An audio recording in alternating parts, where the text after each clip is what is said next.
최근 도널드 트럼프 미국 대통령은 한국 같은 부유한 국가는 방위비를 더욱 부담해야 한다며 한국에 대한 터무니없는 추가 분담금을 요구했습니다. 그리고 만약 한국이 돈을 더 내지 않는다면 주한미군을 전부 철수시킴과 동시에 이미 협의한 관세에 대해서도 추가적인 징벌적 관세를 매기겠다고 주장했는데요. 그러면서 그는 한국의 방위에 대한 필요성은 인식했으니 한국이 자신들 스스로 국가를 지킬 수 있게 핵무장을 허용하는 것을 진지하게 검토하겠다는 뜻을 밝혔습니다. 그리고 최근에는 미국 국방부의 내부회의 중 한국의 핵 개발에 대한 충격적인 비밀이 밝혀져 전 세계가 화들짝 놀란 상황인데요. 그렇다면 미국 국방부에서는 대체 어떤 내용의 회의가 열렸던 것일까요? 안녕하세요. 저는 미 국방전략연구소에서 근무 중인 크리스라고 합니다. 그리고 저는 최근에 정말 충격적인 명령을 받게 되었죠. 저는 영문도 모른 채 참석하게 된 긴급회의에서 아시아 태평양 국장이 한반도의 위성 이미지를 벽에 투사하며 발언을 시작했을 때 그대로 경악을 할 수밖에 없었어요. 한국이 주한미군 주둔비 분담금을 10배로 인상하지 않는다면 주한미군은 그대로 철수하게 될 거야. 협상 따위는 없어. 한국은 미군이 반드시 필요하지만 미국은 한국이 우리를 필요로 하는 만큼 그들이 필요하진 않거든. 그는 미소와 비웃음의 중간쯤 되는 표정을 지으며 방안을 둘러보았습니다. 결국 한국은 늘 그랬듯이 미국에 굴복하고 말 거야. 그들은 그렇게 하지 않는다면 어떤 결과가 초래될 것인지를 아주 잘 알고 있거든. 그의 말이 끝남과 동시에 테이블 건너편에서 CIA 동아시아 책임자가 거만한 목소리로 몸을 앞으로 숙였습니다. 우리가 철수하면 서울은 일주일도 버티지 못할 것입니다. 저는 지금 느리고 점진적인 쇠퇴를 말하는 것이 아닙니다. 즉각적인 혼란을 이야기하고 있죠. 주한미군이 없으면 그들을 호시탐탐 노리고 있던 북한이 한국의 첫 긴급회의가 끝나기 전에 서울에 도착할 것입니다. 베이징은요? 중국은 아침 식사로 한국의 나머지 경제를 먹어치우게 되겠죠. 이게 바로 미국이 사라진 한국이 마주해야 할 현실인 것입니다. 국방부 차관이 동정심과 우월감이 뒤섞인 채 목소리를 높였습니다. 북한이 한국을 침공하지 않아도 상관없어요. 그래도 한국은 주한미군 철수 즉시 즉각적인 피해를 보는 상황이고 미 국방부에서는 이미 이에 대한 수치를 확인했거든요. 우리가 없으면 한국은 6개월 이내에 해상무역이 붕괴되고 외국인 투자가 고갈되며 97년 주식 거래소보다도 원화가 더 빨리 폭락합니다. 중국이나 북한이 움직이기도 전에 말이죠. 주한미군은 존재 자체로도 한국에 대한 신뢰를 보장해주고 있었는데 만약 우리가 없어진다면 한국은 국가 창립 이래 가장 큰 위기를 맞이하게 될 것입니다.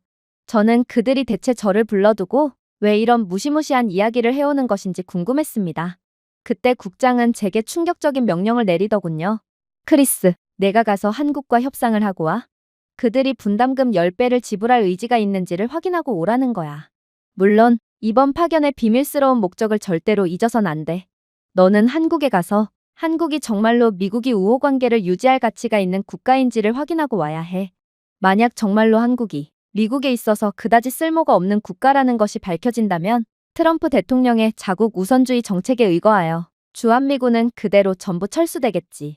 저는 이러한 무지막지한 계획을 듣고 거의 숨이 막혀버렸어요. 그동안 한국은 미국의 소중한 동맹국이자 절대로 불이익을 줘선 안 되는 나라로 대우받고 있었습니다. 제가 이곳 연구소에서 일하면서 몇몇 대통령들이 바뀌었지만 어떤 정권의 대통령이 당선이 되든 한국에 대한 우호적이고 극진한 대접은 항상 같았던 것을 보면 그만큼 한국은 미국에 있어서 큰 도움이 되는 국가처럼 보였죠. 하지만 트럼프 대통령은 대체 무슨 생각을 하고 있는 건지 도대체 무슨 이유로 한국은 미국에 있어서 쓸모가 없는 국가이므로 주한미군으로 인해 낭비되는 비용은 없어야 한다고 말하는 것인지 저는 그저 이러한 급격하게 바뀐 미국의 정책에 어리둥절할 뿐이었습니다. 그런데 미국의 해군 사령부에서 근무 중인 삼성 장군은 저를 그저 가만히 지켜보더니 이내 제 표정 속에서 주저함을 읽은 것인지 제게 경악을 금치 못할 말을 해오는 거 아니겠어요? 자네, 무엇을 주저하는 건가? 설마 한국이 미국의 정책을 좌지우지할 만큼 쓸모가 있고 강력한 국가라고 생각하는 건가?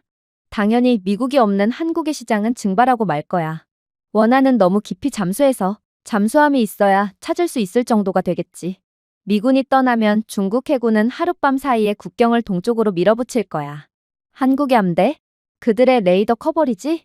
한국은 나라 자체가 미국에 전적으로 의존하고 있으므로 미국이 없는 그들은 압박을 해오는 중국에 어떠한 조치도 할 수 없을 거야.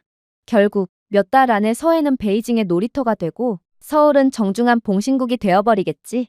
그럼에도 우리는 손해볼 것이 없어. 오히려 주한미군에 대한 병력을 더욱 쓸모있는 곳에 배치할 수 있으므로 훨씬 더 이익이라고 할 수 있지. 미국은 여전히 우리의 보증 가치를 더욱 이해하고 있는 괌이나 필리핀으로 병력을 재배치할 수 있고 아마도 그렇게 하는 편이 미국에 훨씬 더 많은 이익을 가져다 줄 게 분명해. 더욱 충격적이었던 점은 이러한 고위 관료들의 한국에 대한 무시에 회의실에 있던 누구도 그러한 주장에 반대하지 않았다는 것입니다. 이들은 정말로 한국은 미국의 세금을 축내는 쓸모없는 대상이라고만 생각할 뿐이었어요.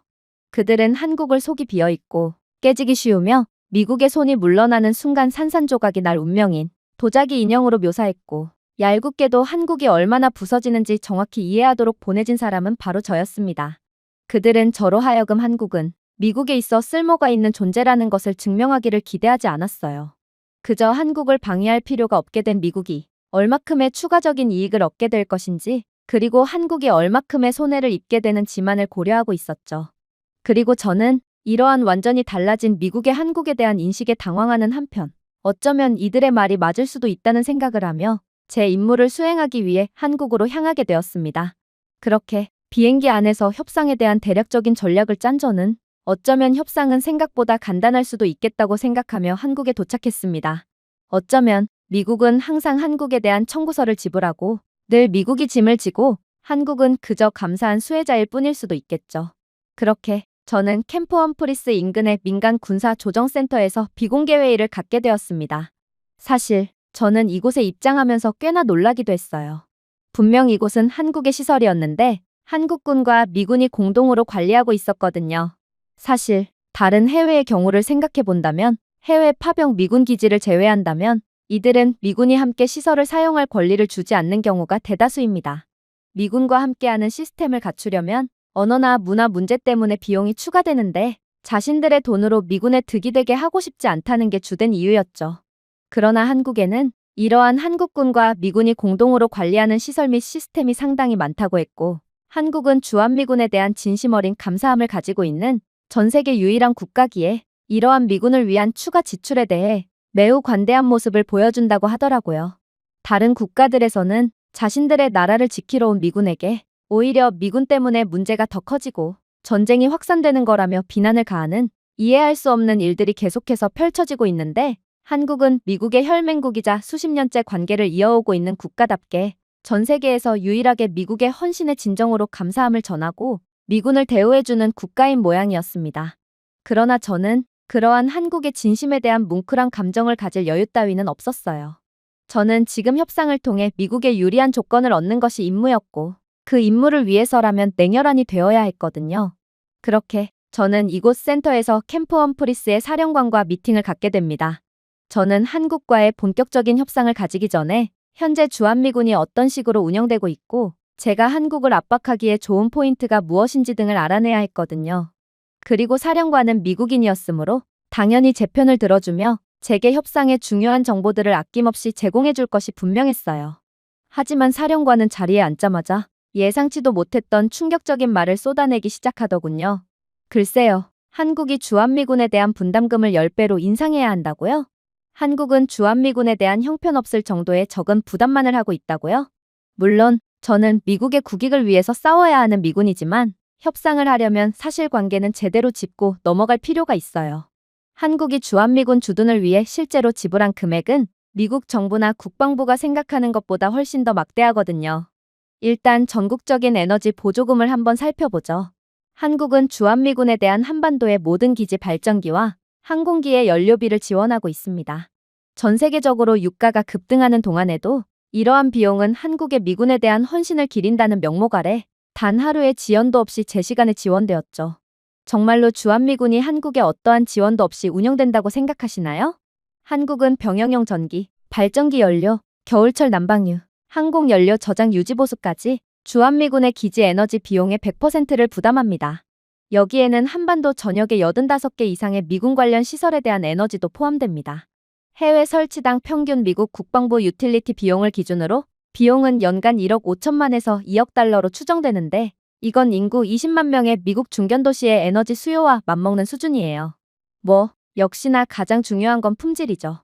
아시다시피 미국의 전기 및 에너지 인프라는 형편없고 상당히 불안정한 게 사실이잖아요. 그러나 한국의 인프라는 그러한 미국과는 차원이 달라요.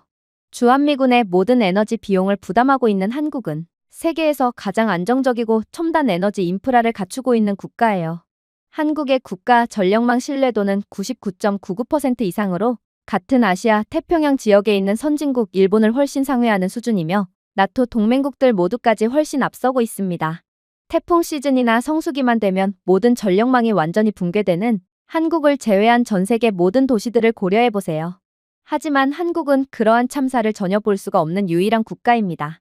주한미군 기지 등의 방위시설은 전력 공급에 차질이 생겨선 안 되는 국가 필수시설인데 이렇듯 한국에서처럼 계속해서 방위시설 및 시스템을 유지할 수 있는 것은 정말 중요한 경험이자 자산이라고 할 수 있어요. 특히나 아시아 태평양 지역에서의 중국의 움직임을 계속해서 감시하고 견제해야 하는 미군의 입장에서는 더더욱 그렇죠. 그런데 정말로 미국 본토에서는 한국을 쓸모도 없고 기술력 면에서도 미국에 전적으로 의존하는 국가로 여기고 있는 건가요? 저는 이렇듯 트럼프의 당선 이후 급속도로 변해버린 미국의 분위기를 도저히 믿을 수가 없군요. 생각해보세요.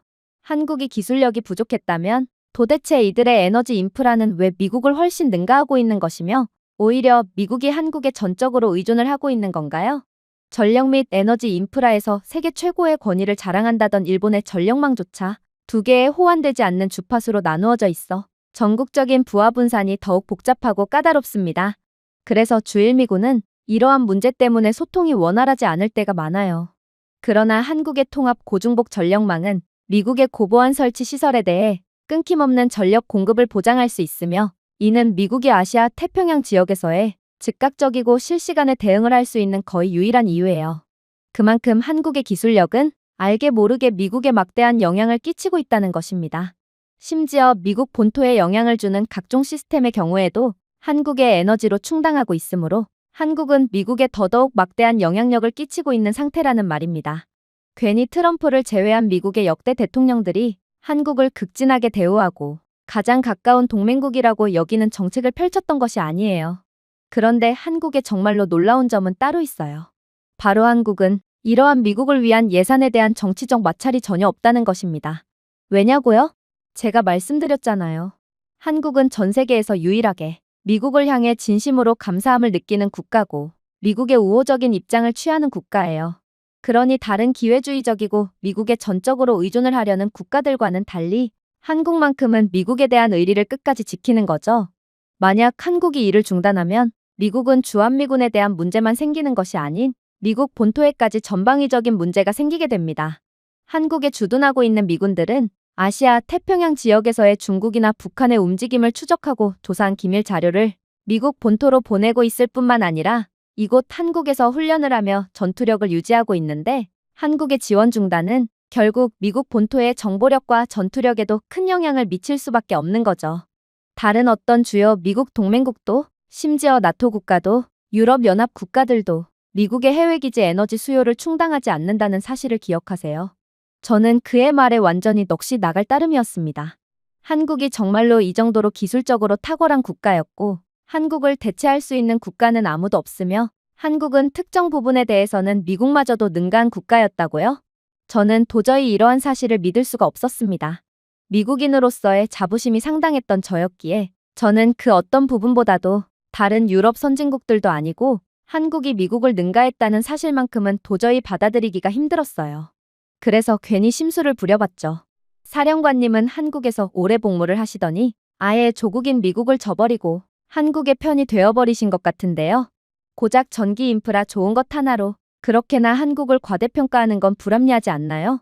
미국이 한국 덕분에 득을 볼 부분은 사실상 영향력도 거의 미미한 전기 및 에너지 기술력 부분 하나밖에 없을 것입니다. 그러자 사령관은 저를 보고 픽 웃더니 이내 충격적인 주장을 해오기 시작했습니다. 저는 제 조국인 미국을 위해서 말씀드리는 거예요. 한국은 미국을 위해 아무것도 해줄 것이 없는 쓸모없는 국가고 그러니 미국은 한국을 버리는 게 이익이라고요? 오히려 그 반대예요. 그러니 저는 조국인 미국을 위해 한국과의 우호 관계를 반드시 유지해야 한다고 말하는 것입니다. 물론 저는 한국에서 오래 살긴 했고 그래서 한국에 대한 호감의 감정은 있는 것이 사실이죠. 하지만 이건 저 혼자만의 감정이 아니에요.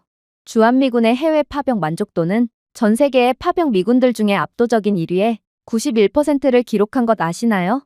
그리고 주한미군 복무자 중 52%가 자발적으로 파병을 연장할 뿐만 아니라 이들 중 대다수가 한국으로 돌아와 평생 동안 한국에서 살게 됩니다. 한국은 더 이상 군인으로서 복무하고 싶지 않아 하는 병사들조차도 군인 생활을 지속하게 해주는 곳이라는 말입니다. 만약 주한미군을 전부 철수하고 이들을 덜 환영받는 해외 주둔지로 이전하면 어떻게 되겠어요? 저만 해도 저는 이제 충분히 늙었고 한국이 아니라면 더 이상의 복무는 하고 싶지 않아요. 만약 이런 저를 다시금 해외로 파병을 보낸다면 저는 여기서 군 생활을 그만둘 생각입니다. 다른 병사들도 저와 비슷하겠죠. 즉, 주한미군을 철수하게 된다면 미국의 군인 인력 이탈이 급증하고 해외 파병 연장이 줄어들며 새로운 순환 배치에 적응하기 위한 훈련 비용이 대폭으로 증가할 거라는 말입니다. 과연 미국이 이 수치를 감당할 수 있을까요? 주한미군은 꽤나 특별한 존재예요.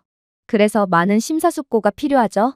아마 주한미군을 철군한다면 이 중 대부분의 병력들은 전부 군인이 아닌 다른 분야로 이탈할 것이기에 안 그래도 요즘 상당히 부족한 미군의 전력 손실은 감당하기 힘들 정도가 되겠죠. 이건 정말 말도 안 되는 소리였습니다. 물론 저도 주한미군들의 복무 만족도는 다른 해외 파병 군인들보다 심지어 미국 본토에서 주둔하는 미군들보다도 훨씬 높다는 것쯤은 이미 알고 있어요. 하지만 이 정도라니 이건 꽤나 허무맹랑하게까지 들렸습니다. 하지만 사령관은 그런 저를 완전히 바보로 만드는 놀라운 답변을 추가적으로 건네올 뿐이더군요. 한국은 매우 안전하고 영어 수준도 높고 인프라도 세계 최고고 하는 진부한 이야기는 접어두겠습니다. 그냥 주한미군에 대한 한국인들의 태도만 봐도 왜 주한미군들이 다시는 미국으로 돌아가고 싶어 하지 않는지를 아주 잘 알 수 있거든요. 자, 오키나와에서는 주한미군 반대 시위가 기지 게이트를 막습니다. 독일에서는 도시들에서 미국의 확장을 거부하고 정치적으로 이용하려고까지 하고 있죠. 그러나 한국에서만큼은 시장들이 직접 미국 가족을 환영하는데 이것만 봐도 한국에서 미군들이 얼마나 극진한 대우를 받고 있는지를 잘 알 수 있어요. 덕분에 미국은 다른 곳에서는 거의 재현할 수 없는 수준의 작전 자유를 누리고 있습니다. 그리고 이는 주한미군이라는 존재가 미군의 사기 유지에도 큰 영향을 주고 있다는 것을 드러내고 있기도 합니다. 생각해보세요. 본토에 있는 미군들은 자신들이 세계 평화를 위해 힘쓰고 있다고 생각하며 자부심을 가지며 군 생활을 합니다. 하지만 현실은 미군은 동맹국들에게까지 찬밥 신세라는 사실을 알게 된다면 이들이 대체 어떤 감정을 느낄까요? 분명 이로 인한 사기 저하나 이탈자들은 상당히 많이 발생하게 될 것입니다. 한국인들의 주한미군에 대한 우대는 역사적 동맹 충성도, 공동의 안보 위협, 환대에 대한 문화적 강조가 복합적으로 작용한 결과로 결과적으로는 모든 미군들에게 긍정적인 영향을 끼친다는 것입니다. 한국의 지역사회는 미군을 축제에 통합하고 언어 및 문화 프로그램을 자발적으로 제공하는데 대체 이런 나라가 어디에 있냐는 말입니다. 저는 그저 말문이 막히고 말았어요. 그가 하는 말은 객관적인 통계나 증거로만 봐도 전부 사실이었어요. 그는 단지 한국에 대한 호감 때문에 한국에 대한 입바른 말을 하는 것이 아니었습니다. 하지만 그는 이왕 시작한 거 끝을 보겠다는 듯 계속해서 경악스러운 말을 해올 뿐이었어요. 한국이 미국 입장에서 그 무엇보다 중요한 점은 따로 있어요. 한국의 물류 라인은 최고 수준이고 이를 통해 미국은 상당한 이익을 보고 있으며 또 유사시에 이러한 한국의 인프라 및 시스템은 더욱 빛을 발할 것이기 때문이죠. 한국에는 군 수송을 위해 설계된 전체 철도 구간과 고속도로 차선이 존재하는데 이는 한국 납세자 비용으로 연중 유지 관리되며 미국은 이러한 최고 수준의 인프라를 필요할 때마다 써도 문제가 없어요. 생각해보세요. 한국의 대부분의 도시는 북한의 침공 상황을 가정하여 그야말로 전투를 대비해서 만들어졌어요. 그리고 한국은 세계 1위의 인프라 수준을 가지고 있는 국가이므로 이게 미국에 얼만큼으로 이익으로 작용할지는 두말할 필요가 없다고 할 수 있죠. 한국의 전체 철도 구간과 고속도로 차선은 장갑 호송대, 탄약 수송, 긴급 동원 등 미군 이동을 위해 수정되고 유지관리되고 있으며 이는 공용 민간 인프라에 비해 동원 시간을 40에서 60% 단축하고 있습니다. 혼잡과 관련된 배치 지연이요? 이건 미국에서도 발생하고 있는 매우 흔한 상황이지만 한국에서만큼은 절대로 벌어지지 않아요. 이는 전시의 위협을 100% 대비할 수 있다는 말과 다름이 없다는 것입니다. 한국이 준비한 전용 물류 차선이 없으면 유사시에 아시아 태평양을 방위하는 미군 자원은 항구에서 기지로 신속하게 배치될 수가 없어요. 이는 미국의 이 지역 내 첫 공격 능력이 무력화될 수도 있다는 뜻이므로 미국은 한국이 반드시 필요하다는 말입니다. 특히나 한국에는 민간 병목 현상을 우회하는 철도, 고속도로, 항만 연결기 등 특수 목적으로 건설된 군물류 통로까지 존재하고 있습니다. 이는 즉흥적인 노선이 아니라 처음부터 군적 재량 기준에 맞춰 설계된 국가 마스터 플랜의 일부이기에 한국이 없으면 그냥 아시아 태평양 지역은 중국에 먹힌 뒤에 시작하는 것과 같게 되는 것이죠. 당신은 또다시 반박하겠죠. 일본 등의 국가를 이용하면 되지 않냐고 말입니다. 하지만 그렇게나 인프라가 우수하다던 일본에서도 미국의 전투 물류는 그저 뒷전일 뿐입니다. 아무리 긴급한 상황이 터지더라도 민간인의 통행을 피하기 위해 현지 경찰 호위와 야간 이동이 필요한 경우가 많거든요. 심지어 군수송이 종종 일본의 민간 수송법과 충돌하는 경우가 많기에 아예 작전이나 훈련 자체가 지연되는 경우도 있어요. 하지만 한국은 높은 인구 밀도를 중앙 집중식 거버넌스를 통해 인프라를 신속하고 체계적으로 통제할 수 있어 한 번의 명령으로 몇 분 안에 긴급하게 사용할 수 있는 통로를 모두 정리할 수 있습니다. 이게 가능한 건 아직까지 전 세계에서 한국이 유일하죠. 미국은 한국의 이러한 시스템을 계속해서 따라하려고 하고 있지만 워낙 주마다의 특성이 다른 미국이기에 도저히 한국처럼 하지 못하고 있죠. 아무튼 이러한 한국과 더 이상 손을 잡지 않는다면 아시아 태평양에서의 미국의 억지력 형성도 이젠 끝이라는 말입니다. 미국이 아시아 태평양 지역을 수호하기 위해 얼마나 많은 시간과 돈을 투자해왔는데 이걸 주한미군 주둔 비용이 아깝다고 전부 버리겠다고 말해오다니 저는 트럼프 대통령이 제정신으로 이러한 정책을 발의한 건가 싶어 그저 미국의 앞날이 걱정될 뿐이군요. 이건 그야말로 소를 위해 대를 희생하는 멍청한 방법이에요. 저는 더 이상 그의 말이 들려오지 않았습니다. 한국은 제가 상상했던 것을 아득히 뛰어넘는 국가였고 저는 이젠 거의 현실 부정의 단계에 이르렀거든요. 그래서 저는 이 모든 것은 사령관의 과장임이 분명하다고 생각하게 됩니다. 그는 그저 한국에서 평생 살고 싶은 마음에 주한미군 철군을 반대하는 것일 뿐일 것입니다. 그래서 저는 한국에서의 모든 일정을 취소한 채 그냥 다시 미국으로 돌아가서 한국은 쓸모없는 국가라는 발표를 하려고 했어요. 사실 국장은 제가 떠나기 직전에 붙잡더니 이내 충격적인 귓속말을 해왔던 차였거든요. 사실 우리의 결정은 이미 정해져 있어. 우리는 자체 조사를 통해 한국은 쓸모가 없는 국가라는 것을 이미 파악해둔 상황이거든. 그러니 너는 한국에서 무엇을 목격하든 그저 한국은 미국의 어떠한 영향력이나 이익도 줄 수가 없는 나약한 국가라는 결론을 도출하면 돼. 그게 내가 맡은 진짜 임무야.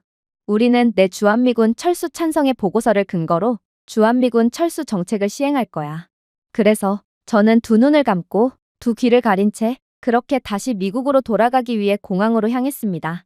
하지만 다시 도착한 인천공항에서 저는 절대로 목격해서 난될 장면을 목격하고 그대로 굳어버리고 말았어요. 그건 바로 제 적법한 신분으로 인천공항의 관제실에 잠시 들어가 봤을 때의 일이었습니다. 놀랍게도 한국 항공교통관제 시스템은 민간 비행 통로를 재구성하여 미국의 훈련 비행이 언제든지 중단 없이 운영될 수 있도록 하고 있더라고요. 이 변화로 인해 한국의 항공사들은 매년 수백만 달러의 비용을 더 긴 노선에서 부담하게 되었음에도 한국은 정책상으로 이러한 미국을 위한 배려를 강제하고 있더라고요. 저는 이러한 도저히 말이 안 되는 장면을 보고 거의 기겁을 하며 묻게 되었습니다. 그러자 관제실에 있던 한국인 관제사는 유창한 영어를 구사하며 예상치도 못한 대답을 해오더군요. 한국과 미국은 동맹국이잖아요. 군사적으로도 그렇고 경제적으로도 그렇죠. 그러니 한국은 성수기에도 미군 항공편을 우선시하도록 민간 항공 노선과 ATC 프로토콜을 재구성한 상태예요. 이러한 훈련 상황이 유사시에 미군의 전투 능력을 비약적으로 향상시킬 수 있고 그게 세계 평화와 한국 수호에 도움이 된다면 한국은 기꺼이 그러한 비용을 감당할 수 있거든요. 한국은 밀집된 공항 커버리지와 고효율 ATC 시스템을 갖추고 있기에 다른 국가들처럼 국가 항공산업에 지장이 갈 정도는 아니에요. 한국은 몇 분 안에 주요 공중통로를 리디렉션하며 미군을 도울 수 있거든요. 저는 완전히 넋이 나가고 말았습니다. 이건 전 세계에서 한국만이 가능하며 한국은 지정학적으로 미국에 있어 가장 중요한 역할을 한다는 것을 고려해본다면 이건 한국이라는 존재는 그야말로 미국에 있어서 굴러들어온 복이라고 봐도 과언이 아니었거든요. 한국의 전용 통로가 없으면 미국의 공중준비태세가 저하되고 요격 임무는 그때를 놓치고 말기에 미국은 아시아 태평양 지역에서의 중국의 경거망동에 도저히 대응할 수가 없을 거예요. 하지만 도대체 어떻게 이게 가능한 걸까요? 다른 동맹국들은 외국 군사훈련을 위해 상업용 항공편을 재배치하는 데 드는 경제적 비용을 감당할 수 없습니다. 그런데 도대체 한국은 얼마나 시스템적으로 효율적인 국가고 또 기술적으로도 경제적으로도 완벽한 국가면 이러한 미군을 위한 시스템을 자국 시스템에 통합하고도 계속해서 유지할 수가 있는 건지 저는 정말로 한국을 너무나도 과소평가하고 싶었구나 싶어 저 자신의 무지에 대해 환멸감마저 느끼고 말았습니다. 그러나 한국인 관제사는 제가 왜 이렇게 놀라하는 건지 이해가 안 간다는 듯 고개를 갸우뚱하더니 이내 더욱 충격적인 이야기를 건네올 뿐이더군요. 이건 그저 약과일 뿐이에요. 한국은 영공뿐만 아니라 영해까지도 유사시에 완전히 전투에 적합하도록 바꿀 수 있는 시스템을 가지고 있거든요.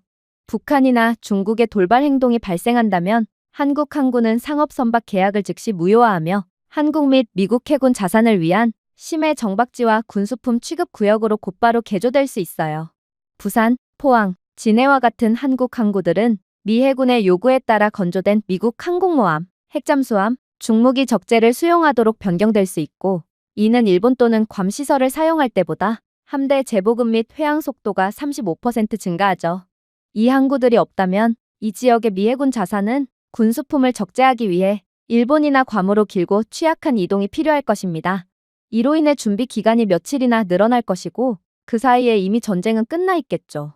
즉, 한국과 미국은 서로 동맹국이긴 하지만 애초에 서로가 없어서는 안 될 관계라는 것입니다. 두 나라는 너무 깊숙하게 연관이 되어 있기도 하고 서로의 이해관계도 너무나도 잘 맞아떨어지는 국가죠. 저는 이제야 깨달았습니다. 아마 미국은 한국이 없으면 아시아 태평양 지역을 수호할 수 없는 것을 넘어 미국은 지금껏 오히려 한국에 전적으로 의존해오고 있었습니다. 한국이 미국에 있어 쓸모가 없는 국가라고요? 아니요. 한국 항구의 용도 변경 시스템만 고려해봐도 한국이 아니라면 미국은 절대로 이 지역에서의 영향력을 발휘하지 못할 것입니다.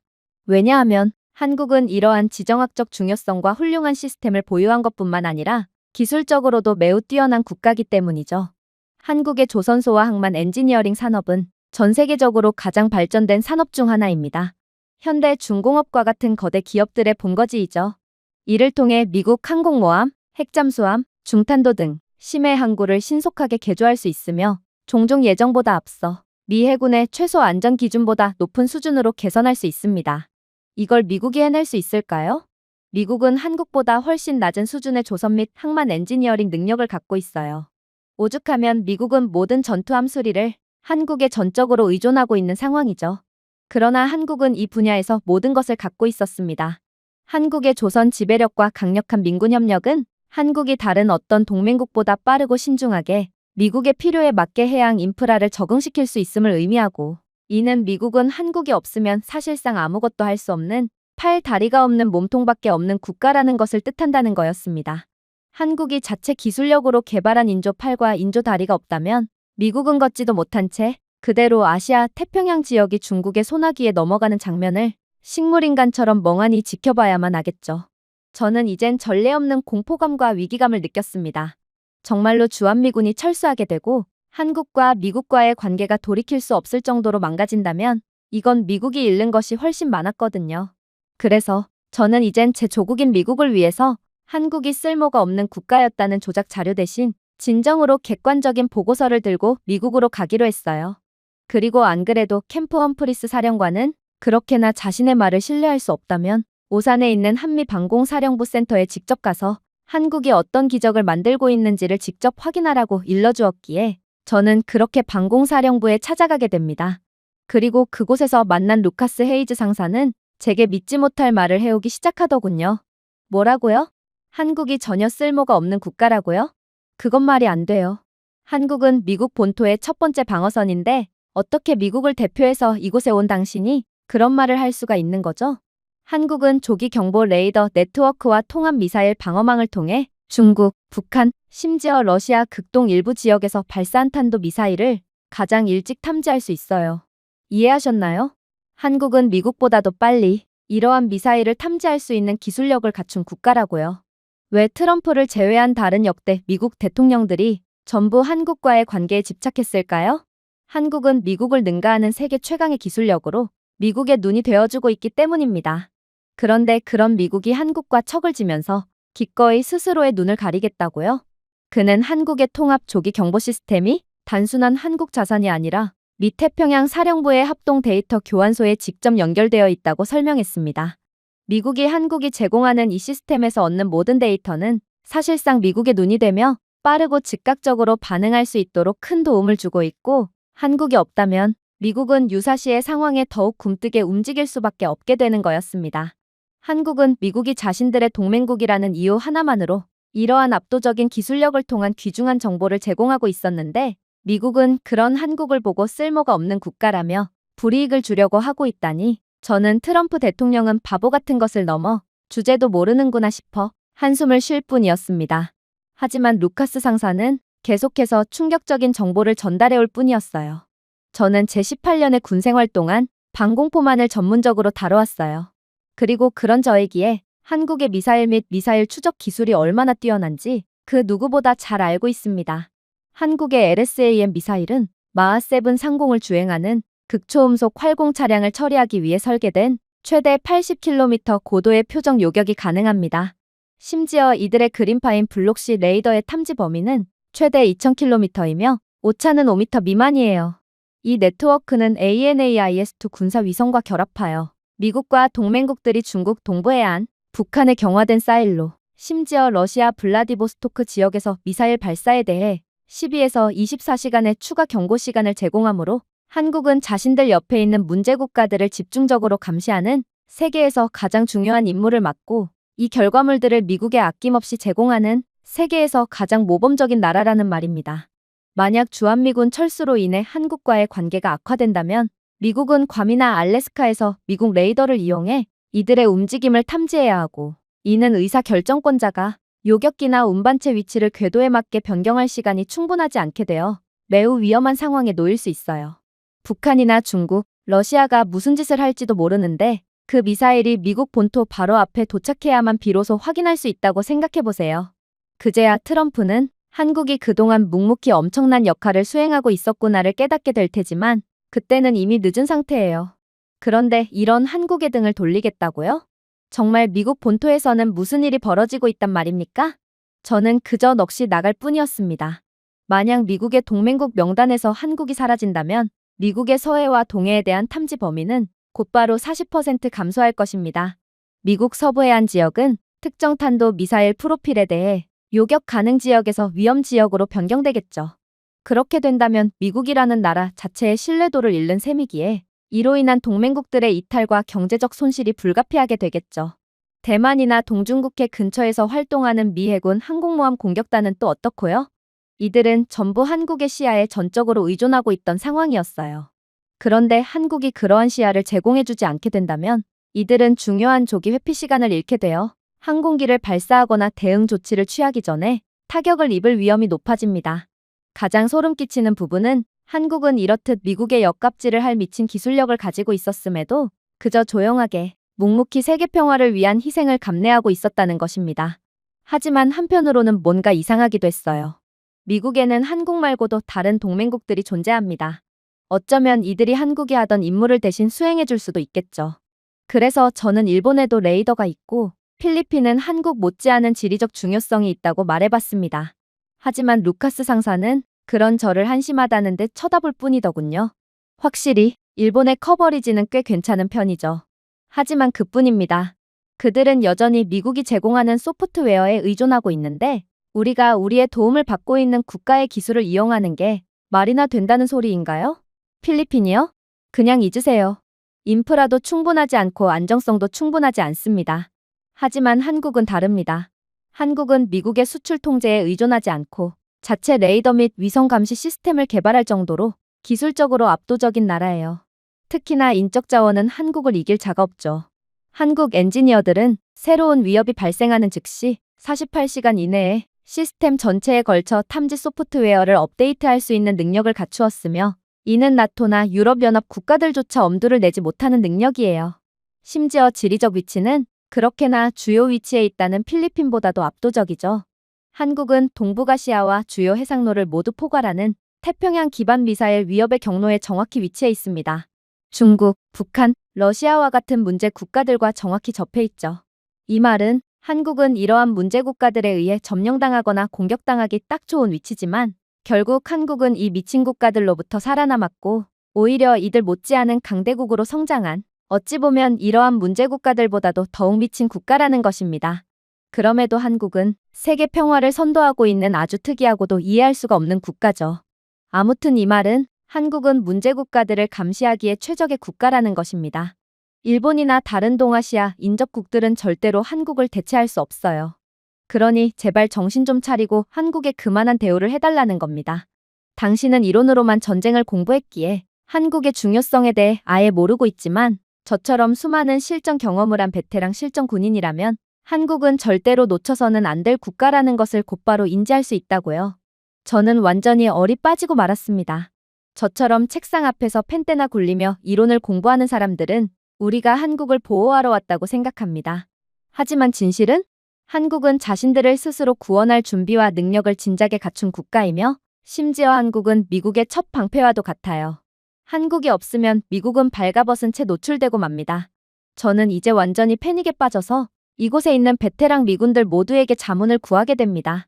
그리고 한국은 광고하거나 생색을 내지 않았지만 이미 수많은 돈을 지출하면서까지 미국을 도와주고 있었다는 것을 알게 되었죠. 돈과 콘크리트뿐만이 아니었습니다. 한국은 미국의 전략에 맞춰 세계 평화를 위해 노력하고 있었습니다. 예를 들면 포항 남부 도시에 한국 스타트업을 위한 주요 기술 캠퍼스 건설 프로젝트가 순조롭게 진행되고 있었습니다. 위치는 완벽했죠. 항구 근처, 현대적인 교통, 숙련된 노동력. 더할 나위 없었습니다. 하지만 미 해군이 상륙작전 훈련을 위한 부두 공간 확장을 요청하면서 민간 프로젝트 전체가 완전히 뒤엎어지며 취소되었습니다. 현재 이 땅은 아스팔트와 철조망 아래 묻힌 경제적 약속인 해병대의 보호를 받는 밀폐된 해군 구역으로 자리 잡고 있습니다. 한국은 경제적 이익보다 자국 방위 및 억지력 강화가 더욱 낫다는 판단을 했던 것이죠. 한국에 오기 전까지만 해도 저는 주한미군을 자선 배치, 즉 미국이 약한 동맹국에게 제공하는 서비스로 생각했습니다. 하지만 이제는 혜택이 오히려 우리에게 흘러가는 것을 보았습니다. 한국의 레이더 배열은 위성이 중국과 러시아의 움직임을 확인하기 몇 주 전에 스캔할 수 있었습니다. 이 데이터는 현지 유지보수를 위해 미국의 오버헤드 없이 미국 지휘부에 직접 전송되고 있죠. 한국 땅에서 미국 폭격기는 항모부대 없이도 인도 태평양 전역의 목표물을 몇 시간 만에 타격할 수 있었습니다. 이렇듯 곧바로 공격할 수 있는 시설을 유지하는 데 드는 비용은 얼마나 될까요? 다시 말하지만 미국은 이에 대해 한 푼도 내지 않았고 한국은 이를 제공하고도 전혀 생색을 내지 않고 있었습니다. 심지어 미군은 한국의 실사격장과 도시전 시뮬레이터를 순원 배치하여 우리가 건설하거나 유지보수할 필요 없이 한국이 구축해 놓은 최첨단 시설을 통해 많은 최첨단 훈련을 진행하며 전투력을 유지할 수 있었습니다. 마치 세계에서 가장 전략적으로 배치되고 모든 것이 완비된 요새가 임대료 없이 미국에 제공되고 보급품을 비축해주며 현지 지원을 제공해주는 것과 같았어요. 결론적으로 동맹국에 전적으로 의존한다느니 쓸모가 없다느니 하는 소리는 오히려 미국이 아닌 한국이 해야 할 소리고 한국이 없으면 미국은 완전히 끝이라는 소리였습니다. 저는 더 이상 이러한 상황을 좌시할 수 없었습니다. 국장은 분명 제게 비밀 지령을 내렸지만 그걸 따랐다간 미국은 한국을 얕잡아 본 대가로 완전히 종말을 맞이할 게 분명했어요. 그래서 저는 다급히 미국으로 돌아간 뒤 비상회의를 소집했습니다.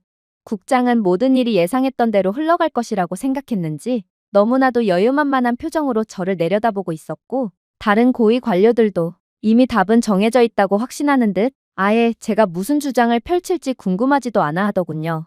하지만 저는 그들이 원하는 대로 행동해줄 생각이 없었습니다. 모든 것은 미국을 위해서 그리고 그동안 묵묵하게 영웅의 역할을 수행하고 있던 한국에 대한 존경심 때문이었어요.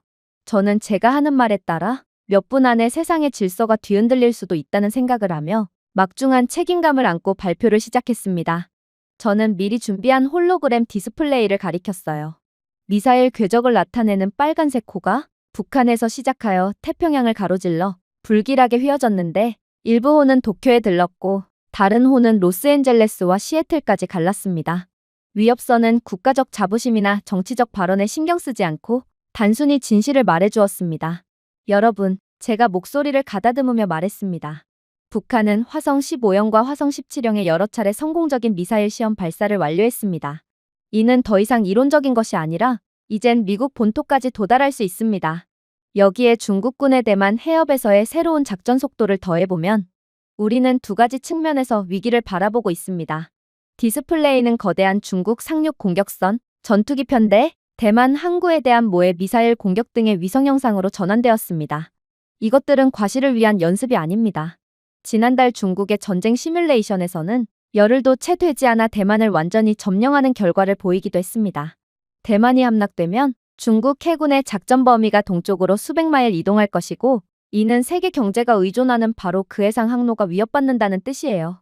하지만 더욱 충격적인 점이 무엇인지 아시나요? 바로 한국은 그러한 미국의 적들을 막아줄 수 있는 유일한 국가라는 것입니다. 여러분들은 한국이 미국에 전적으로 의존하고 있다고 생각하실 테지만 현실은 전혀 달라요. 한국이 없으면 미국은 아무것도 할 수 없습니다. 우리는 이제 그들에게 전적으로 의존하게 되었다고요. 십수년 전만 해도 한국은 미국의 모든 기술에 전적으로 의존했었죠. 그러나 점점 미국은 한국의 기술력에 의해 잠식되어 갔고 이제는 미국이 한국에 의존하는 부분이 훨씬 더 많게 되는 지경에 이르렀습니다. 이번에도 마찬가지예요. 미국이 그들을 막고자 한다면 한국의 도움이 없으면 절대로 불가능합니다. 그리고 주한미군이 철수함과 동시에 북한과 중국은 한국을 쳐들어오는 것이 아닌 오히려 한국의 도움을 받지 못하게 된 미국을 노려 작전을 수행할 것이 분명해요. 한국은 이미 모든 준비가 다 되어 있는데 어떻게 이런 국가를 노릴 수가 있나요? 이건 호랑이의 아가리 속으로 기꺼이 들어가는 꼴이므로 우리는 절대로 한국을 놓쳐선 안 된다는 것입니다. 그 순간 국장의 표정은 급속도로 어두워졌어요. 마치 믿는 도끼의 발등을 찍혔다는 듯 그는 저를 향해 잔뜩 눈알을 부라렸죠. 다른 고위 관료들도 마찬가지였어요. 그들은 완전히 예상 밖의 답변을 들었다는 듯 거의 귀신이라도 본 듯한 표정으로 저를 응시했거든요. 그러나 저는 멈출 수가 없었습니다. 미국, 더 나아가 세계 평화를 위해서였죠. 미국은 한국과 반드시 어떻게든 문제를 해결해야만 합니다. 저도 알아요. 물론 미 해군은 여전히 모든 국가들을 능가할 정도로 강력하죠. 태평양 함대는 중국을 충분히 상대할 수 있습니다. 북한도 미국에 대한 공격은 곧 그들의 완전한 전멸을 의미할 것이라는 것을 알고 있죠. 그러나 그게 한국 없이도 가능할까요? 물론 북한 정도야 쉽게 제압할 수 있겠죠. 하지만 그들은 핵보유국이라는 사실을 잊으면 안 됩니다. 그리고 한국이 먼저 북한의 경거망동을 눈치채고 미국에 귀띔을 주지 않는다면 그들이 발사한 미사일은 미국 본토에 닿고 말 거예요. 미국은 북한을 완전히 쑥대밭으로 만들어도 전쟁에서 이겨도 이긴 것이 아니게 될 것입니다. 그때 국장은 얼굴이 울그락 푸르락해지며 그 자리를 박차고 일어나더군요. 미국은 모든 면에서 앞서 있어. 해군뿐만이 아니지. 육군과 공군조차도 세계 최고야. 미국의 공격 옵션이 해군밖에 없는 줄 알아? 상대가 북한이든 중국이든 상관없어. 미국을 건드는 국가는 그 즉시 구석기 시대로 돌아가고 말 거야. 나는 자네가 왜 그렇게 한국에 많은 공을 돌리고 있는지 모르겠군. 혹시 한국 정부로부터 뒷돈이라도 받은 겐가? 그의 모욕은 어처구니가 없었습니다. 국장은 정말로 아무것도 모르고 있었고 저는 너무 답답해서 맥박이 빨라지는 것을 느꼈어요. 하지만 침착해야 했습니다. 그래서 저는 즉시 대답하지 않고 대신 공급망 초크포인트, 반도체 생산 허브, 위성통신 중계 등 다른 관점을 보여주기 위해 지도를 확대했습니다. 뒷돈이요? 저는 국장님께 한국에 대한 부정적인 보고서를 작성하라는 명령을 받긴 했지만 한국으로부터 받은 것은 하나도 없습니다. 당연하죠. 그들은 구태여 그럴 필요가 없거든요. 애초부터 미국에 의존하고 있던 것이 하나도 없던 그들인데 한국이 뭐가 아쉽다고 저를 회유하려 하겠어요? 그런데 국장님은 미국의 그 자랑스러운 무기들이 어떻게 만들어지는지 알고 계시나요? 세계 최첨단 반도체의 70%가 한국 평택의 일제곶마일에서 생산된다는 사실을 아신다면 방금 같은 소리는 절대로 못할 텐데 말입니다. 아직도 모르시겠습니까? 미국의 전투기, 미사일 유도 시스템, 암호화 인프라의 전력을 공급하는 칩은 전부 한국에서 생산된다는 것입니다. 그런 한국을 잃는다고요? 이건 기술 신경 중추를 잃게 되는 것과 같아요. 한국이 없으면 미국의 최첨단 무기 자체가 생산이 안 되는데 과연 우리가 중국을 효과적으로 견제할 수 있을 거라고 생각하시나요? 저는 완전히 합주기가 된 국장의 얼굴에 다시 한번 잽을 날렸습니다. 그리고 미국이 한국 없이 중국과 북한을 동시에 다룰 수 있는 척하는 것은 이제 좀 그만둡시다. 중국이 대만으로 이동한다고 가정해보죠. 미국의 태평양 함대는 대만을 지원할 것인가요? 만약 그렇게 된다면 미국의 전력은 너무 얇아져서 오히려 미국 본토에 대한 공격을 부추기는 약점으로 작용할 수도 있습니다. 북한은 수년 동안 지하 발사 시설, 이동식 ICBM 플랫폼, 미끼 탄두를 건설해왔습니다. 미국 본토로 날아오는 이들의 미사일 일부를 요격하더라도 로스앤젤레스나 샌프란시스코로 미사일 한 발이 통과한다면 미국에는 지금껏 본 적 없는 공황이 발생할 거예요. 국장은 눈썹을 치켜 올렸습니다. 미국 국민은 회복력이 있어. 그깟 미사일 한 발쯤은 충분히 극복할 수 있단 말이야. 우리는 세계 최고의 패권국이라고. 회복력이 있다고요? 저는 반격했습니다. 현대사에서 미국 본토가 지속적이고 다도시적인 공격을 받고도 여전히 사회적 결속력을 유지했던 사례를 하나라도 말씀해보세요. 당연히 말씀하실 수 없을 것입니다. 왜냐하면 그런 일은 한 번도 일어나지 않았기 때문입니다. 미국이 패권국의 지위를 유지할 수 있는 전제 조건은 본토에 대한 공격을 단 한 번도 받지 않았을 때입니다. 만약 미사일 한 발이라도 미국 본토에 상륙했다간 그런 공격을 경험해 본 적이 없던 미국인들은 전부 다 도망가고 말 것이고 이는 곧 공황을 의미하거든요. 미국 국방부에서 연구한 모의 시나리오에서도 증명됐죠. 북한의 미국 본토에 대한 핵미사일 공격은 물리적인 피해보다 패닉에 따른 사회적 혼란과 무질서를 야기하면서 정신적인 피해가 훨씬 더 극심할 게 분명합니다. 이런 미국의 무기력한 모습에 미국에 대한 전 세계적인 신뢰는 그 즉시 사라져버릴 것이고 미국의 체제 자체가 붕괴될 가능성도 배제할 수 없죠. 결국 미국은 북한의 기습 핵미사일 공격 한 방에 그대로 침몰할 수도 있단 말입니다. 그러나 한국은 전혀 다른 국가입니다.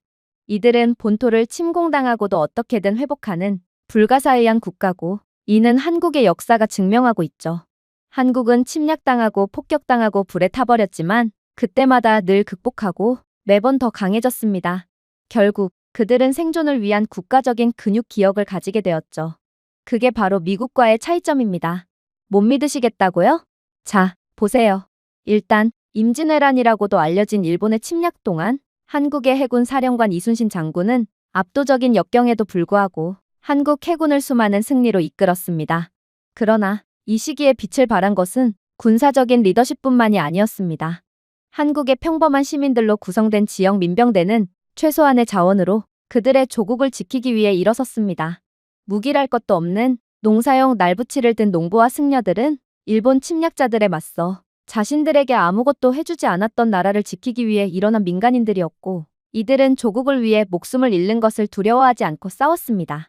이들의 우두머리인 왕과 고위 관료들은 진작에 도망간 지 오래였지만 한국의 백성들은 기꺼이 목숨을 걸었다는 말입니다. 놀랍게도 이러한 민간인들의 유격 전술과 지역 지형에 대한 친밀한 지식은 일본의 보급로를 방해하고 그들의 점령을 약화시키는 데 결정적인 역할을 했어요. 아무런 군사적인 훈련도 교육도 제대로 못 받은 그들은 결국 나라를 지키겠다는 일념 하나만으로 정말로 나라를 지켰다는 것입니다. 자, 이제 개인주의로 점점 무너져가는 미국의 상황을 생각해보세요.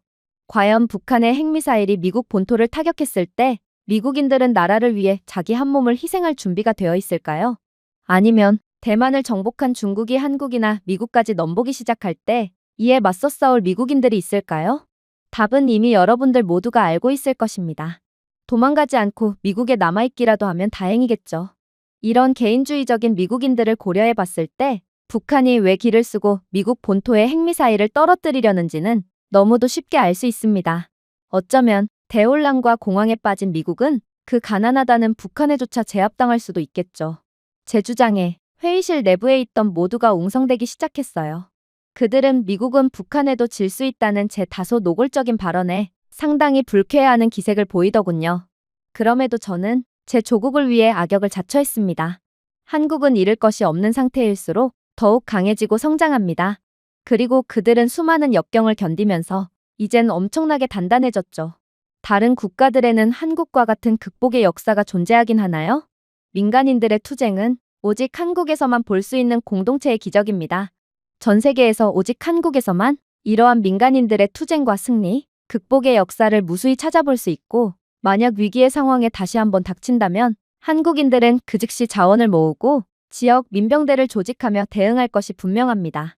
그냥 한 번의 역사적 사실 갖고 너무 과장을 하는 거 아니냐고요? 여러분, 한국의 일반 시민들의 힘은 우리 미국인들도 직접 목격한 적이 있다는 거 아시나요? 한국전쟁 당시 처음에 북한군의 기습에 의해 점령당했음에도 불구하고 한국인들은 절대로 굴복하지 않았습니다. 한국의 민간인들은 군인들에게 정보, 물자를 제공하고 심지어 점령에 저항하기 위해 모임을 형성하고 전쟁을 지원하는 데 중요한 역할을 했죠.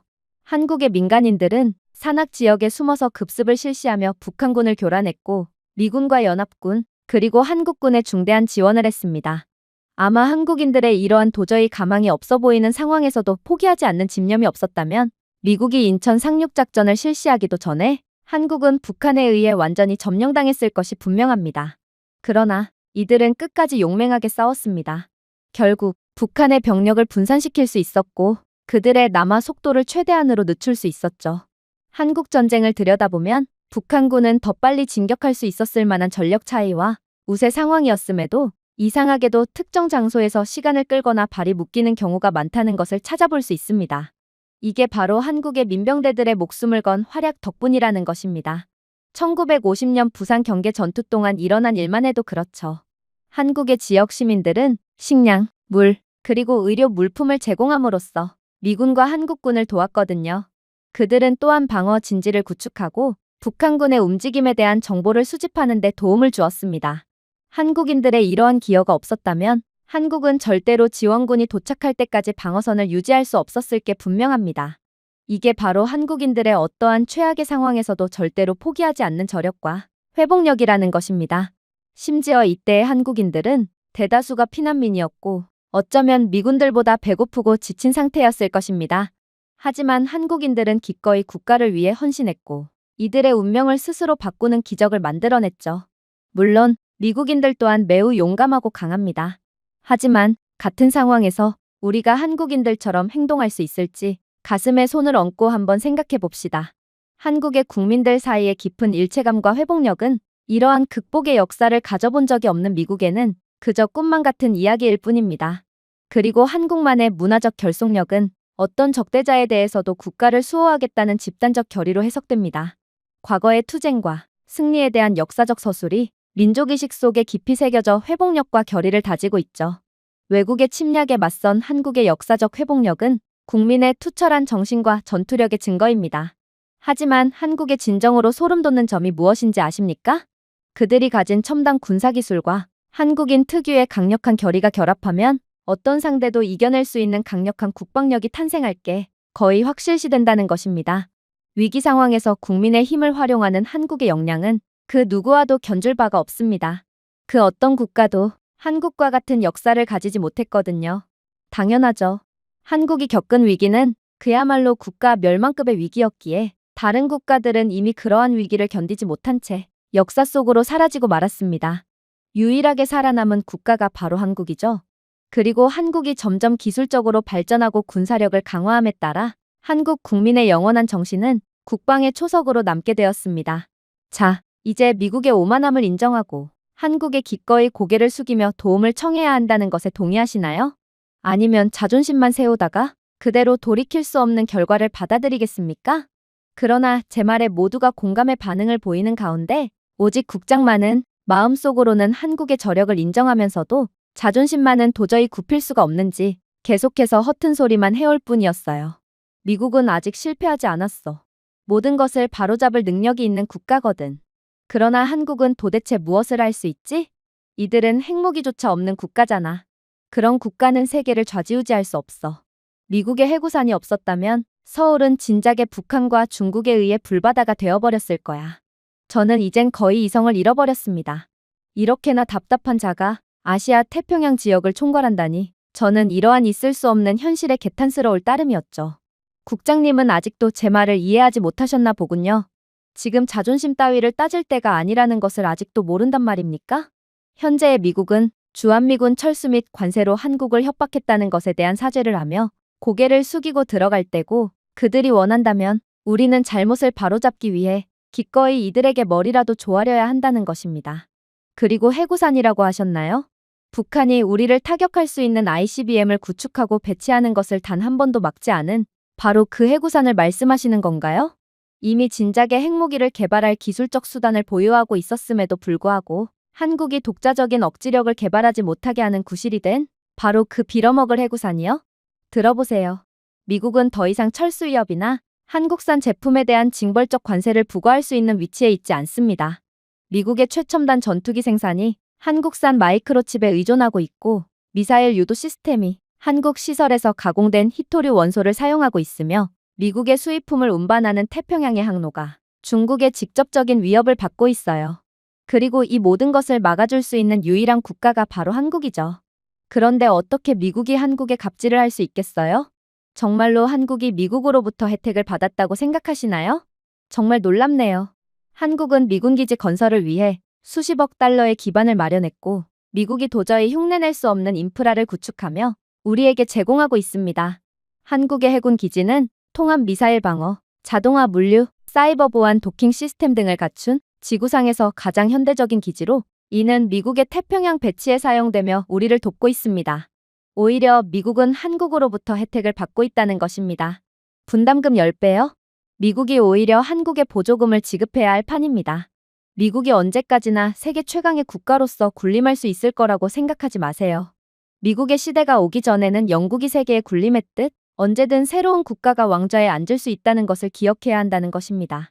또한 한국이 아직 핵무기가 없는 건 그들의 역량이 부족하기 때문이 아닌 그저 미국이 걸어놓은 여러 가지 규제와 제약 때문이죠. 국장님은 정말로 한국이 기술력이 없어서 핵무기가 없는 거라고 생각하시는 건가요? 트럼프는 분명 주한미군이 철수하게 된다면 한국의 자국 방위에 대한 필요성은 인정하므로 그들의 핵무기 개발 제한을 풀어주겠다고 선언했습니다. 그리고 한국이 핵 개발을 시작하면 빠른 시일 내에 미국이 가진 기술보다 훨씬 뛰어난 핵무기들을 가지게 될 것이 분명합니다. 다시 말하지만 이 나라는 그만큼의 엄청난 저력이 있는 국가라는 것을 자신들 스스로가 증명해 왔거든요. 그리고 만약 한국이 핵능력을 가지게 된다면 한국은 중국의 팽창과 평양에 자신들을 겨냥한 장전된 총구 앞에서도 움직이지 않는 벽이 됩니다. 일본도, 호주도, 심지어 미국조차도 그런 역할을 할 수 없어요. 왜냐고요? 한국은 미국의 규제 때문에 핵무기만 없지 모든 것을 갖춘 완벽한 국가기 때문입니다. 일단 한국은 대부분의 나토 국가보다 국방에 대한 GDP 대비 지출 비율이 높은 군사강국입니다. 여기에 그들의 기술력은요? 그들은 극초음속 미사일, 0.8초 이내에 반응하는 AI 기반 위협 탐지 시스템, 양자 레이더를 통과할 수 있는 스텔스 플랫폼을 개발했습니다. 그리고 그들은 세계에서 가장 기술적인 스마트폰, 전기자동차, 반도체를 전 세계에 수출하면서도 이를 실현했습니다. 한국은 아직 휴전국으로 공식적으로는 북한과 아직도 전쟁 중인 나라입니다. 그런데 한국은 전쟁을 치르면서도 여전히 글로벌 기술 시장을 지배하고 있다는 것입니다. 제 말에 반박을 하려거든 먼저 한국처럼 할 수 있는 다른 나라부터 알려주세요. 방은 조용해졌습니다. 심지어 국장조차도 제 주장에 대한 반례를 찾는 것은 도저히 불가능함을 알고 있는 모양이었어요. 그래서 저는 제 논리에 박차를 가했죠. 그동안 미국은 너무 오만했어요. 한국의 모든 부분을 기대면서도 그저 한국을 말 잘 듣는 동생이라고만 생각했거든요. 그건 완전히 틀렸어요.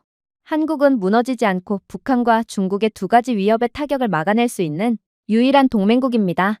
미국은 더 이상 모든 곳에 한꺼번에 있을 수 있는 위치에 있지 않습니다. 한국이 없으면 우리는 아시아를 잃게 됩니다. 그리고 아시아를 잃으면 세계의 균형을 잃게 됩니다. 패권국 미국은 완전히 끝이라는 말입니다. 회의실 내부에는 정막만이 감돌았어요. 그러나 국장만은 도저히 포기하려 하지 않더군요. 도대체 한국이 뭐길래 핵무기를 그렇게나 빨리 개발할 수 있다고 말하는 거지? 역시 너는 한국에서 뒷돈을 받아먹은 게 분명해. 그렇지 않고서야 미국인인 내가 그렇게나 한국을 편들어 줄 리는 없잖아? 저는 그저 고개를 저으며 반박을 할 뿐이었습니다. 사실 이 문제에 대해 우리는 따로 분석할 필요도 없습니다. 이미 전 세계의 원자력 전문가들이 한국은 세계에서 가장 유망한 잠재적 핵보유국이라고 판단하고 있거든요. 한국의 고리 원자력 발전소를 좀 보세요. 세계에서 가장 발전된 민간 핵시설입니다. 공식적으로는 한반도에 청정에너지를 생산하고 있죠. 그러나 비공식적으로 이 원자력 발전소는 무시무시한 것을 만들어낼 수 있습니다. 저는 잠시 멈춰서 숨을 골랐습니다. 그리고 다시금 말을 이어나갔죠. 비공식적으로 이곳에 있는 전문 지식만으로도 명령이 내려진다면 몇 주 안에 완전히 가동되는 핵탄두를 설계하고 조립할 수 있습니다. 국장은 그저 믿을 수 없다는 듯 실소를 터뜨릴 뿐이었습니다. 몇 주? 핵무기가 무슨 애들 장난이라고 생각하는 거야? 그러니까 핵무기를 개발해 본 적이 없는 한국이 점심시간 사이에 핵무기를 뚝딱 만들어낼 거라고 주장하는 거지? 진심으로 하는 말이야? 저는 이미 가슴에서 열기가 치솟는 것을 느낄 수 있었습니다. 오만함뿐만 아니라 무지함도 느껴졌습니다. 그러나 저는 애써 침착했죠. 공학적 현실을 바탕으로 말씀드리겠습니다. 한국은 24개의 원자로를 운영하고 있습니다. 이들의 해결료 재처리 능력은 G7 국가를 이미 진작에 능가했으며 대부분의 핵보유 국가와 달리 초고순도 우라늄 연료봉 제조에 이미 능숙한 상태입니다. 이들은 무능력 때문이 아니라 정책 때문에 탄두를 보유하고 있지 않습니다.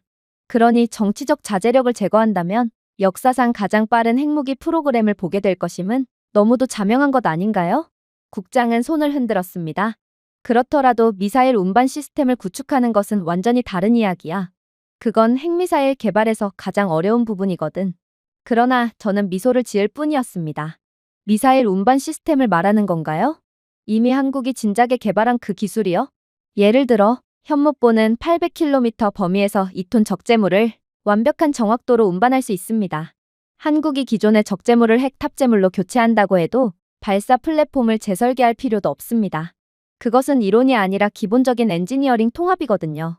한국은 이미 그 정도로 고도로 발전한 기술력을 가진 국가란 말입니다. 저는 미국의 미니트맨 3 ICBM 생산 일정과 가상의 한국 핵미사일 프로그램을 나란히 비교하는 모습을 보여주었습니다. 미국이 새로운 핵 탑재 미사일을 설계, 시험, 배치하는 최선의 시나리오는 4, 5년입니다. 한국이요? 보시다시피 몇 주만이 소요됩니다. 한 달도 채 걸리지 않는다는 것이죠. 추진 시스템, 유도 소프트웨어, 재진입 차량 설계 등 모든 인프라가 이미 존재하기 때문입니다. 그들에게 부족한 것은 이를 통합할 수 있는 권한뿐입니다. 즉, 트럼프의 한국에 대한 핵무기 승인은 이들에게 곧바로 날개를 달아주게 된다는 것입니다. 모두가 숨을 죽이고 있었어요. 그러나 저는 멈출 수가 없었죠. 미국에 있어 긍정적인 점도 있습니다. 한국의 핵 제한이라는 고삐를 풀어준다면 이들은 알아서 미국을 대신해 북한과 중국을 완전히 제압할 거거든요. 문제는 한국이 너무 성장하게 된다는 것이죠. 그래서 주한미군을 철수시키면 안 된다는 것입니다. 그렇게 된다면 한국은 핵 개발이라는 절호의 기회를 얻게 될 것이고 한국은 분명히 이를 통해 패권국인 미국까지 넘어서게 될 거거든요. 한국은 미국을 제치고 세계 최강의 국가이자 수호자로 자리매김할 거라는 말입니다. 국장은 이제 식은땀을 흘리며 간신히 외칠 뿐이었어요. 말도 안 돼. 한국이 핵무기를 빠르게 개발할 수 있다고 치자. 그런데 미국도 핵무기가 있는 것은 마찬가지인데 도대체 어떻게 한국이 미국을 능가한다는 거야? 아직도 한국에 대해 모르고 있군요. 제가 날카롭게 말했습니다. 한국에는 서구 관료제가 따라올 수 없는 속도로 운영되는 국방연구개발 부문이 있습니다.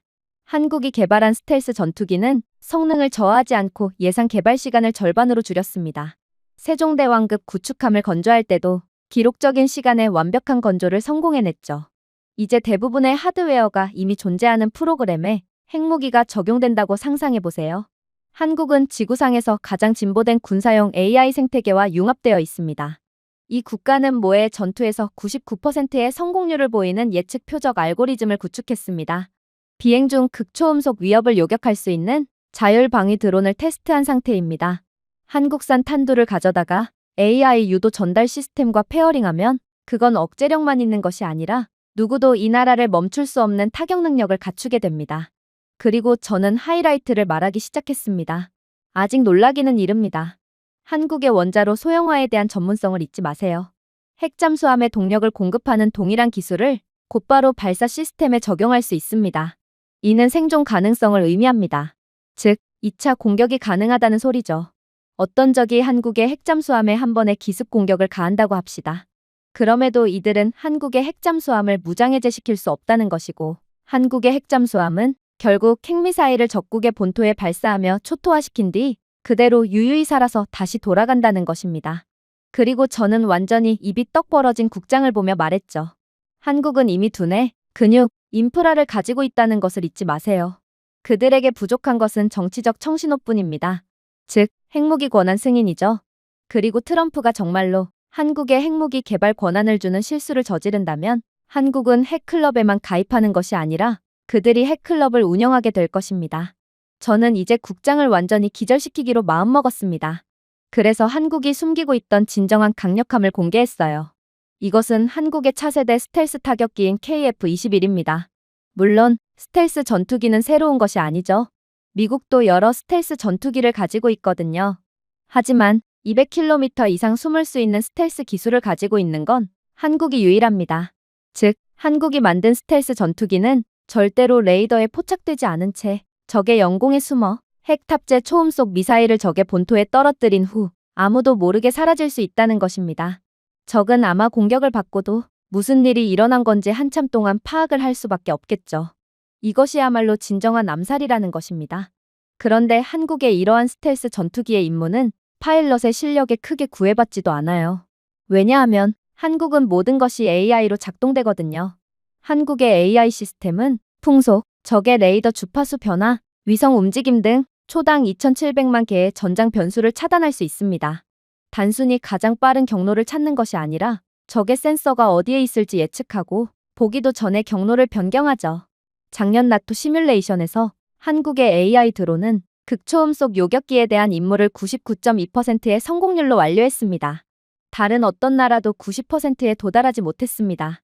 이 AI 시스템이 미사일에 도입된다면 적은 알고도 핵미사일을 맞을 수밖에 없습니다.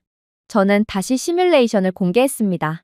한국의 핵미사일이 9분 안에 베이징을 타격했지만 중국이 가진 기술력으로는 미사일을 요격하기는커녕 그들은 아예 대응조차 못했어요.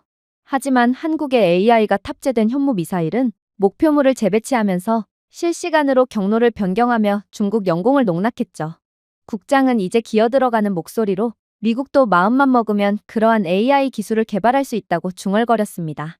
하지만 저는 그를 봐줄 생각이 없었어요. 그래요? 그럼 직접 보여주세요. 한국은 3나노미터로 세계에서 가장 빠른 속도로 자체 AI 칩을 생산합니다. 미국은 여전히 5나노미터조차 어려움을 겪고 있고 중국은 근접하지도 못합니다. 그리고 한국은 기체 복합재, 미사일 엔진, 레이더 흡수 코팅 등 모든 것을 자체적으로 만듭니다. 공급망 지연도 없고 대외 의존도도 없습니다. 그렇기 때문에 이러한 기술적인 무기를 계속해서 개발할 수 있는 거예요. 그렇게 국장이 완전히 얼굴을 파묻은 채 포기하고서야 저는 다시금 발표를 시작했습니다. 자, 핵 탑재체, 인공지능 유도, 스텔스 진입, 전 세계 어떤 방어 시스템도 한국을 막을 수가 없습니다. 그러니까 미국의 패권이 곧 한국에 넘어가게 된다는 거예요. 하지만 한국은 그걸 의도한 게 아니에요. 이들은 패권 따위는 관심도 없어요. 한국은 그저 진정한 억지력을 발휘하고 싶을 뿐입니다. 적들은 핵미사일을 맞을까봐 두려워할 뿐만 아니라 이미 핵미사일을 맞고 끝장이 났음에도 맞았는지조차 인지하지 못할 거예요. 그리고 그 조용한 순간 방 안에 있던 모든 사람들은 이해했습니다. 만약 한국이 현대전의 규칙을 바꾸고 싶다면 하룻밤 사이에 그렇게 할 수 있을 것입니다. 북한과 중국은 절대로 한국을 건들 수가 없게 되겠죠. 만약 이들 국가가 한국에 핵미사일을 발사한다면 한국은 그러한 핵미사일을 단번에 요격해버릴 것이고 3초 만에 수백, 아니 수천 발의 AI 핵미사일을 선물로 보낼 거거든요. 한국은 선진 국방 기술을 보유한 핵능력이 있는 국가로서 국제 외교에서도 상당한 영향력을 얻게 될 것입니다. 이 증가된 영향력은 안보, 무역, 그리고 지역 안정에 대한 정책과 결정을 형성하면서 한국이 세계 문제에서 더 적극적인 역할을 하도록 하겠죠. 또한 핵무기와 선진 국방 시스템의 성공적인 통합은 한국을 군사혁신의 선두주자로 자리매김하게 만들 것입니다. 그리고 세계 안보의 핵심 국가로서 한국은 공동방위 계획에 대해 동맹국들과 협력할 수 있고 세계 무대에서 그 위치를 더욱 공고히 할 수 있겠죠. 이 과정에서 결국 한국은 미국을 능가하게 될 것입니다. 그래도 한국은 미국의 안보를 책임져주는 역할을 함께 수행해 줄 테니 미국 입장에서는 자존심이 조금 상하더라도 결국 이익이 되는 관계긴 하겠죠. 주한미군을 철수하지 않고 한국에 대한 핵개발 권한을 주지 않는 것이 미국 입장에서는 베스트긴 하지만 아무튼 미국은 무슨 일이 있어도 한국과 척을 져서는 안 될 것입니다. 아무튼 트럼프가 정말로 바보짓을 계속하겠다면 기술적으로 진보하고 핵능력이 있는 한국은 전통적인 초강대국에 필적할 뿐만 아니라 잠재적으로 능가하여 세계적인 강대국으로서의 위치를 확고히 할 것입니다. 과연 정말로 새로운 패권국이 탄생하게 될지, 혹은 최후의 순간 트럼프가 결국 한국의 고개를 숙일지는 모르겠지만 저는 이러한 한국의 저력과 무서움에 절로 숙연해지며 겸손함을 되찾을 뿐이었습니다. 제가 준비해온 내용은 여기까지입니다. 끝까지 시청해주셔서 진심으로 감사드리며 여러분들의 구독과 좋아요, 알림 설정은 영상 제작에 큰 힘이 됩니다. 이상 세모튜브였습니다.